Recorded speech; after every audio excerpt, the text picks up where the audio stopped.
1월 1일입니다. 여러분, 안녕하세요. 2025년이 밝았습니다. 이곳저곳에서 많은 일들이 있었죠. 그리고 각 사람들의 마음과 생각에도 각기 또 공통적으로 또 각자 수많은 일들이 있었습니다. 그리고 저는 우리 엄마가 그렇게 하지 말라고 하는 과거 얘기를 하려고 합니다. 아주 재밌는 일이 있었습니다. 최근에 정확하게 최근에 일어났었던 어떤 지방에 위치한 공항에서의 사고 소식이 미디어를 통해서 제게 들려오기 전에 그것도 진실한 소식인지 모르는 거거든요. 근데 그 사고 소식이 들려오기 한 몇 시간쯤 전 혹은 몇십 시간쯤 전에 길을 걷다가 길을 걷다가 CCTV로 뚫고 이렇게 저렇게 쳐다보는 사람들에 대한 경고의 의미로 어, 갑자기 문득 길에 떨어져 있는 담배꽁초를 집어다가 CCTV가 보이는데 앞에다 놓고 그리고 발로 이렇게 비비듯이 시멘트 위에서든 아스팔트 위에서든 지져 이렇게 비벼서 이렇게 밟아버리고 싶었습니다. 근데 그냥 안 했어요. 그냥 하지 않고 그냥 집에 들어왔거든요. 그리고 몇십 시간 혹은 몇 시간 후에 비행기 사고가 나더군요. 제 개인적인 머릿속에서 일어난 일들입니다. 그리고 또 비행기 사고 이후였는지 혹은 아주 약간 이전이었는지 비슷한 시도를 할 생각이 들었습니다. 어딘가 길이 있는데 어디 그 횡단보도요. 조그마한 횡단보도. 삼거리라고 불릴 수 있는 곳인데 이쪽에는 은행, 이쪽으로 좀 들어가면 교회, 그리고 문방구, 학교, 그리고 이쪽으로는 뭐 가게, 체육사, 뭐 노래방, 또 교회. 한국엔 교회가 참 많죠. 그리고 여기는 이제 분식집. 그 앞에는 분식집을 운영하시는 분의 리어카 항상 거기에 주차하시죠. 그분은 지적장애가 있는 분이고 분식집을 운영하시는 분은 그분의 언니고. 근데 아무튼 그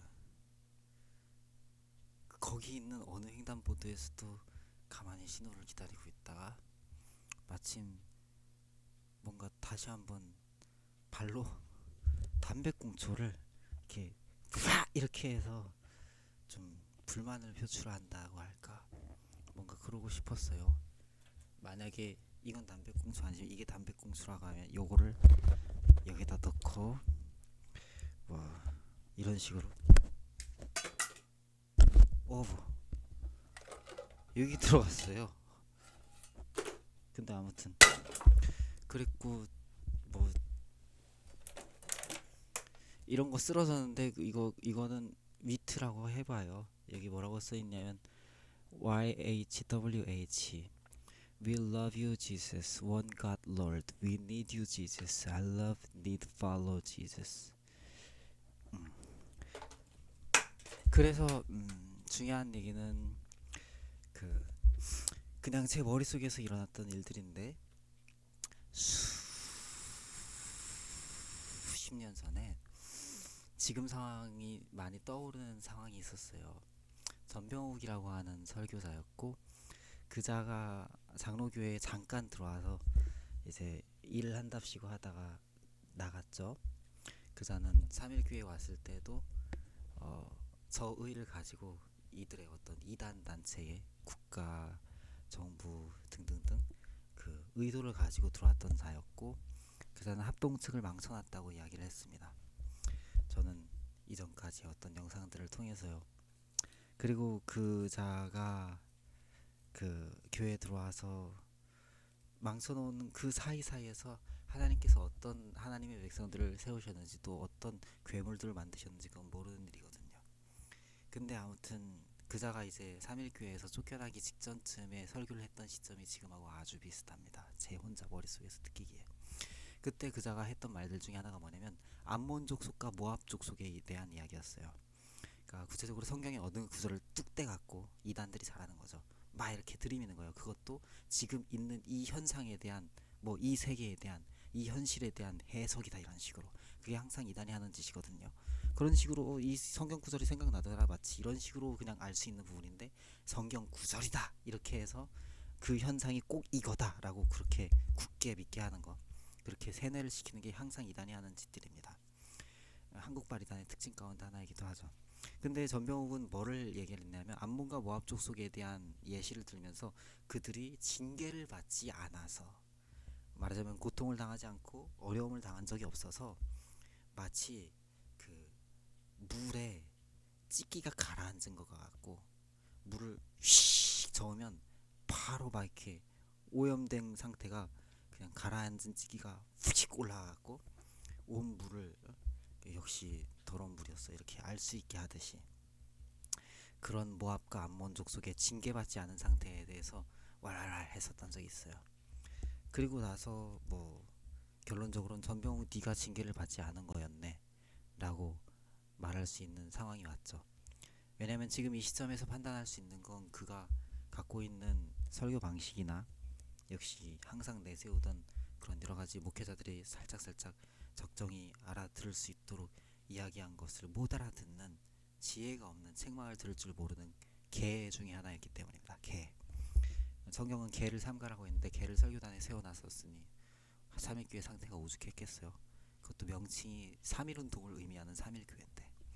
그리고 전병욱이 쫓겨나고 나서도 홍대세교에서 이렇게 저렇게 여기저기에서 크리틱이 오는 걸 느끼면서 말하자면 해킹범 중에 하나로서, 왜냐면 그자가 이단단체의 어떤 파견된 교회 파괴 해멸 의지로 들어왔던 자이니까. 그리고 조진태라고 하는 자도 그렇고 유튜브에 뭐 그자는 사역자로 치지도 않지만 또 배가연이라고 하는 자도 그렇고 대물림이라는 단체 자체도 그렇습니다. 그들이 그러한 의도로 만들어진 단체예요. 그래서 아무튼 그자들이 지금도 이렇게 저렇게 나타내는 모습들을 보면 대물림이나 배가연 케이즈러브드는 교묘하게 또 박해를 받는 측인 척을 하지만 결국엔 박해를 유발하고 또 교회를 회멸하길 원하는 자들이죠. 근본적으로 영적인 씨를 어떻게 죽일까 하는 마귀의 도구들 중에 하나인데, 특히 전병욱 같은 경우는 이제 홍대세교회라고 드디어 내 회사 차렸다 이런 식으로 나간 거예요. 삼일교회에서 종노릇하고 있었는데 이런 개념이 있는 거죠. 정신병자이기 때문입니다. 하나님께서 세우신 교회에 대한 애초부터 의식이 없어요. 구원을 얻을 수 있는 존재가 아니기 때문에. 그리고 그러한 개 중에 하나인 전병욱이 이단에서 파견되었던 한국 정부 이곳저곳에 다 연계되어 있는, 미국 정부 정치도 오래전부터 연계되어 있었을 겁니다. 어쩌면 일본의 어떤 정부든지 아니면 어떤 등등등 쉬쉬든지 아무튼 여러 가지로 전 세계 매스미디어에 종사하는 자들이 이 사안들에 대해서 대강 알고 있고 그냥 하루 먹고 하루 살듯이 그냥 대강 산 거죠. 그래서 전병욱 같은 경우는 최근에도 보여지는 모습은 그냥 핍박을 면하고 싶어 하는 거라는 거를 볼 수 있습니다. 결론적으로 말할 수 있는 거는 그 징계를 받지 않았다 이러면서 성경 구절을 어거지로 들이미는 그 자체가 자기 자신한테 올 크리틱, 자기 자신한테 올 징계를 피하고 싶었던 거죠. 다른 데로 이렇게 피하고 싶었던 거예요. 그러니까 정확하게 얘기해서 제 생각엔 그렇습니다. 이 어떤 이러한 이야기들을 2025년 1월 1일 날 하게 되는데, 저로서는 어떤 특정한 세대가 어떤 특정한 어떤 나이대가 징계를 받지 않았다 라고 해석되어질 수 있는 상황 가운데 놓였고 놓여왔다라고 생각을 합니다. 분명히. 그리고 그 저의에는 한반도에 대한 혹은 뭐 미국 사회에서든 어디에서든 국제사회에서든 혹은 한국 안에서의 어떤 정치적인 어떤 뭐 정부에서 이런 의도든 뭔가 평평하게 사람들을 자유롭게 놔두어서 뭔가 사람들이 이렇게 저렇게 그 경제활동에 해를 받지 않게 하자, 경제활동에 어려움을 당하지 않게 하자, 이런 저의가 깔려 있을 수 있어요. 제 생각이지만 아닐 수도 있지만 애초부터 이단은 그런 것 자체를 생각할 줄 모르죠. 근데 제가 말하고 싶은 건 이겁니다.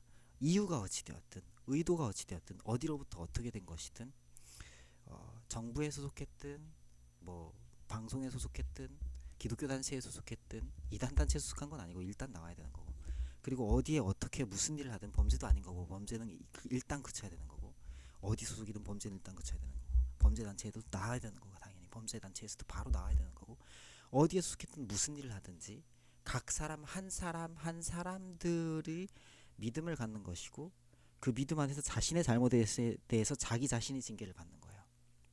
그런데 이게 외부에서 이렇게 저렇게 사람들이 판단할 수 있는 것도 아니고 이렇게 저렇게 제어한다고 되어지는 게 아닙니다.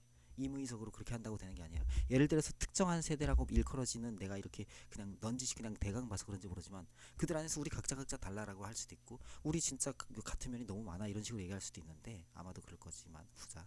그렇지만 제 생각에는 이 어떤 특정한 세대들이 이 형성된 이것이 어떤 저의를 가지고 형성했다는 거죠. 근데 성경에 보면 뭐라고 적혀 있냐면, 너의 아이를, 너의 자녀를 징계하지 아니지 말라.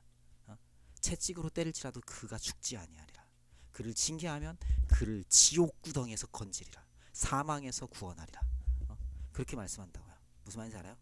그러니까 하나님께서 어떤 사람이든 어떤 소속의 어떤 사람이든 말도 안 되는 짓들을 할 때, 비행기 폭파 같은 걸 일으키고 그리고 거기에서 유족들을 남기고 나머지 유족들을 죽여버리면, 그들은 그 자리에서 이제 왈왈왈 부르짖으면 그게 뭔가 북한 세력을 이렇게 방어할 수 있는 제2의 전진기지 같은 여의도 순복음교회가 된다. 제2의 전진기지 같은 그 조영목 목사의 은혜와 진리교회가 된다. 이런 식으로 발상을 할 정도로 도구적 가치로 보고, 자기들이 죽였는데 그 자리에서 이렇게 하나님께 부르짖으면 바로 자기 자신한테 총구를 꿰뚫는 하나님의 징벌과 형벌과 저주와, 그 의도로 하면 그 적군이 힘이 세져 갖고 기도하던 사람들 뿐만 아니라 그 모든 위하고자 했던 자들을 완전히 삼켜버릴 거라는 공의에 대한 의식 자체가 부재한 것이죠. 쉽게 얘기해서 미친 겁니다. 이 일은 분명히 항공기 사고 비롯해서 여러 가지들은 이들이 의도를 한 거고, 이 이단 당체가 그냥 하나님을 현상으로 생각하는 거예요. 왜냐하면 공산주의적인 발상으로 생각을 하기 때문에 전체적으로 어떻게 가야지, 전체주의적인 나치즘 비슷한 거죠. 지금 한국 정부는 그런 죄에 빠져 있고, 한마디로 이단이고 나치즘이고 뭐 일본 제국주의 시절에 이상한 전쟁 범죄고 여러 가지 그런 식으로 해석되어질 수 있는 상황이고, 그 가운데 속한 사건들이 이태원, 세월호, 항공기 사고 등등등 여러 가지 사살 유도, 심지어 야기, 그런 것까지 어마어마하게 많아요. 그리고 화재 사건, 뭐 폭발 사건, 이거 다 그렇고, 그리고 제가 얘기할 수 있는 건 이겁니다. 나는 목회자고 복음에 대해서 내가 얘기할 수 있는 거는 이걸 전체적으로 다시 어떻게 적용해 봐야지 이게 말이 안 된다는 얘기를 하고 있는 거예요.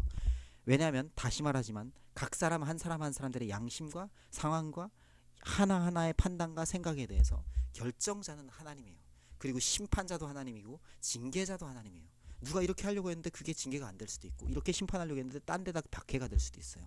누가 이렇게 은혜를 끼치려고 했는데 오히려 그게 징계가 될 수도 있는 거고, 누가 은혜를 끼치려고 했는데 오히려 뭐 그게 자기한테 해가 될 수도 있는 거고, 여러 가지 경우들이 있어요. 근데 제가 말할 수 있는 건, 하나님은 각 사람 한 사람 한 사람들을 부르셨고, 그거는 출신, 배경, 나이대, 무슨 어떤 요소와도 상관이 없다는 거죠.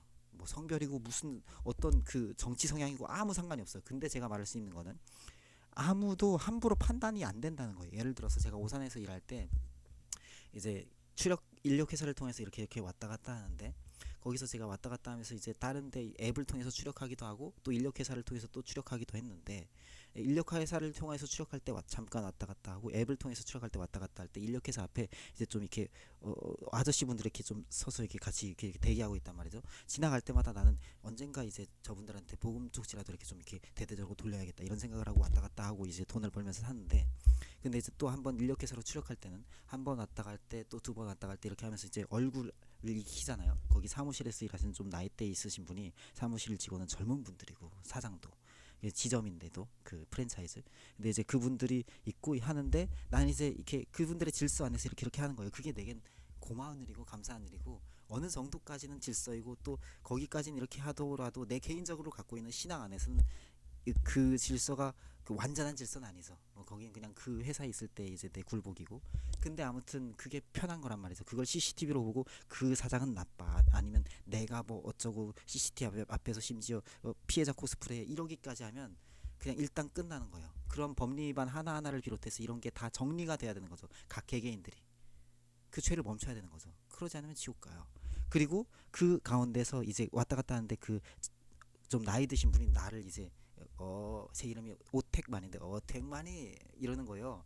그 말이 약간 내가 뭔가 약간 불이한가 약간 이렇게 느낄 만한 이런 부분이 있는데, 이 마음을 다 알 수 있는 건 아니죠.